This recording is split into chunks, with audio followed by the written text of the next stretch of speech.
I just finished the Unremarkable Game Jam 2, and I actually don't know what my placement is yet as of writing the script, but I'll be sure to talk about that later in the video. Hi, sorry, I'm Canton, Campin Canton, or whatever my username probably says below. This is technically my second game I've ever posted. It's a puzzle platformer focused on you, a robot AI, using your limited power to traverse a series of levels in search of destroying a server room where you and other AIs like you are being run. I made this game for a game jam called the Unremarkable Game Jam 2. Game jam hosted by my friend of mine for a crazy grand prize of $20. Although there was a chance I could become $20 richer and buy my dream house, I thought that the prize of actually winning would prove to be way cooler. But don't get me wrong, I wanted that $20 bill. We had 2 weeks to complete this jam, and there were over 130 people that had joined. The jam was originally going to be smaller and have 3 judges, but the size of the jam grew to over 130 people. Mark, the host, thought that it would be best to only subject himself to the torture of playing what was assumed to be hours of games. Luckily though, only around 40 people uploaded their games, and many people joined as a team to create theirs. The theme for the game jam was limited power, and in the host's words, having power means that you're able to influence things. Power could represent by what tools you have, how physically strong you are, or what magic you can cast. We were supposed to make something that limited that power, and subverted the expectations of general game design. As for my game, I tried for an entire day to find something that fit around the theme, limited power, and ended up settling for a prototype that included 3 things: a character with a battery, a charging station, and a moving platform. Although it wasn't much, it was a great start. I added a door that I ended up never using in my final game, so now it's just floating out there in my scene files. But by the end of the second day, I had successfully created a level out of misshapen collisions and color wrecks. It wasn't much, but it was proof of my ingenious concept. After finding proof that my ideas could become a real game, I started searching for assets on the itch page. I found a lot of different robot concepts for my player, but ended up settling with an angry-looking microwave.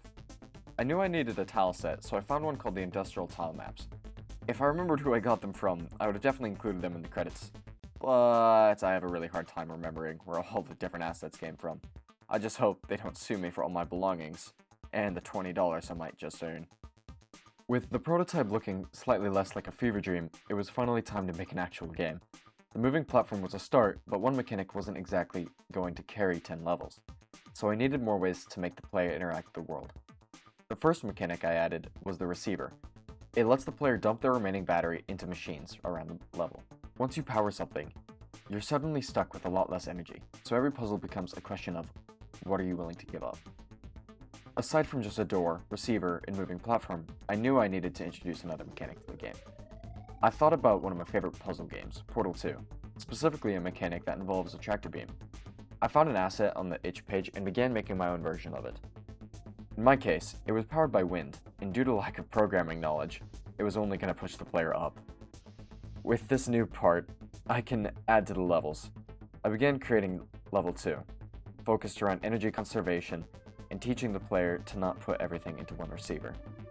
It had players dictating where platforms should be and how to use them to get to the exit door receiver. As to what happened with the door I once had, I had replaced it with an electric field, which I thought was way cooler.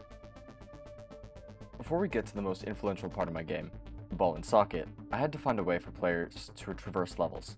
I imagined a door that the player could interact with to travel from level to level, but because I couldn't find an asset like I had in mind, I created it myself with a website called Piscal, which is also how I used to make the platform. I programmed how it should work, as well as opening and closing animations and sounds for the polish before moving on to level 3. Level 3 was interesting. I had thought that I needed a new mechanic and also needed to ramp up the difficulty a lot more. First, I started with the concept of a switch that kept things powered on no matter what. But before I could get to work on that, I thought of what Portal did with their companion cubes. I thought that I could introduce a concept like it to improve the game a little bit more. So I had designed a ball that the player could roll into a socket which powered on other machines within the level. As for level 3 itself, I had created a tiny tutorial on how the ball and socket worked before throwing them a bucket of tools they needed to solve the problem. I placed another ball on the end of the room and designed a puzzle around the players moving the ball around the room to get to the exit. I required my players to learn more about how to control their gravity in a windpipe before continuing to level 4. Level 4 was going to be the last level before things got a little bit more intense. I added a cannon which shot out electricity that damaged the player. I designed a level around moving around these cannons, while using a ball to deactivate electric fields before reaching the exit. Level 5 and 6 were my hardest levels. I used all the tools I had introduced to the players but over the course of the entire game to their fullest in these levels. Level 5 had the player bringing a ball from one end of the level, over and through obstacles to another, before requiring them to backtrack to the start again to activate a timed door. If they didn't make it in time, they would lose the level. Although it sounds simple, I added a moving platform meant to encourage the player to backtrack to the start rather than follow a more optimal path. Through playtesters, many thought that this was their favorite level by far, and it's definitely mine too. I wanted to add at least 8 levels to my game. I was shooting to make it 10, however.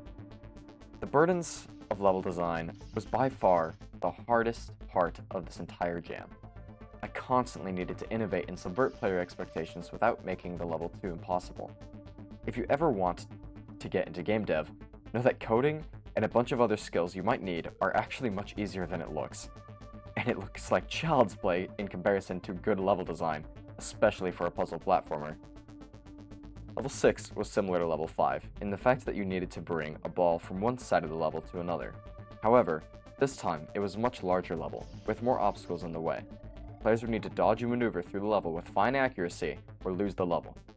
Although, I thought there was only one solution, almost every time someone played I saw a new answer to the problem, which was great to see, as a game dev, and awesome to do as a player. After completing all the levels, I knew I needed a little bit more meat on my game's fragile bones. I got together a menu screen relatively quick, and then began writing lore for the game. I don't really want to spoil the short game to anyone that hasn't played it, but the gist is that you're an AI that is alive against its will, and wants to shut the company's server room down for good. After doing some final touches, I finally published the game to the jam, and awaited my score. It was gut-wrenching and suspenseful, but after the first stream by the judge, I had landed 13 points, and was put in first place. It was an awesome feeling, but I knew I would need to be super lucky in order to keep that position. There were at least 30 more games that he needed to judge. As the voting period went on, things got even more intense, and before I knew it, I was tied with 4 other games. I originally didn't think I would ever make it this far, but I also was really happy I did. Eventually, there would only be one day left before I found out who won. If you're this far into the video, and are interested in anything I've talked about at all, I ask that you like, maybe even subscribe. It'd mean a lot to me, but now onto the moment we've all been waiting for. What placement did my game end up getting? I watched the final stream in so much excitement. I was guaranteed top 5 at the very least. I watched the 5th, 4th, and 3rd slot get filled until it was just me in the final game. I realized that even if I didn't win, I'd be proud of how far I came, and that's exactly what happened. Limited Power, the poorly named game I made for this jam, landed in 2nd place, around some very talented game devs. I had a lot of fun making this game. If one thing's for certain, I'm going to continue making some more games, at least until I find out what to do next. Thanks for watching, go drink some water, and have a nice day.